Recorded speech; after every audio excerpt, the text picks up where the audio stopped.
పవన్ కళ్యాణ్ గారు. ఆయన కూర్చొని తాళ్ళు తీస్తా, నరాలు తీస్తా,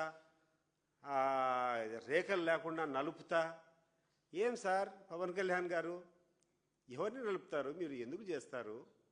అసలు నువ్వు ఇట్లా మాట్లాడడానికి కారణం ఏంది అని చెప్పి నేను అడుగుతాండా. నీ జోలికి మేము ఎవరం రాలేదే. వైఎస్ఆర్ కాంగ్రెస్ పార్టీ చాలా జాగ్రత్తగా నిన్ను ఒక్క మాట కూడా అనలే, నీ జోలికి కూడా రాలే. కానీ నేను పక్కన పెడితే నువ్వు తట్టుకోలేకుండావు.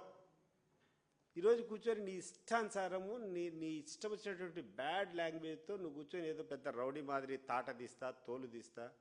ఎవరిని సార్ నువ్వు తోలు తీయాల్సింది? నువ్వు చెప్పినటువంటి తప్పులన్నింటినీ, నువ్వు చెప్పినటువంటి వాగ్దానాలన్నింటినీ అమలు కాకుండా బాగా జగన్మోహన్ రెడ్డి గారు అధికారంలో ఉన్నటువంటి సమయంలో మీ కాపు వర్గానికి అంతా కూడా కాపు నేస్తామని చెప్పి డబ్బులు అందేటి ప్రతి సంవత్సరం. నువ్వు వస్తే ఇంకా గొప్పగా ఏదేదో చేస్తారనుకున్నారు. ఆ సామాజిక వర్గం అంతా నీతో చేయలేంది. ఈరోజు ఆ కాపు నేస్తం అనేది ₹1 ఎవరికి రాలే. ఆ రానటువంటి వాళ్ళకు తాట తీస్తావా, అమ్మలు తాట తీస్తావా?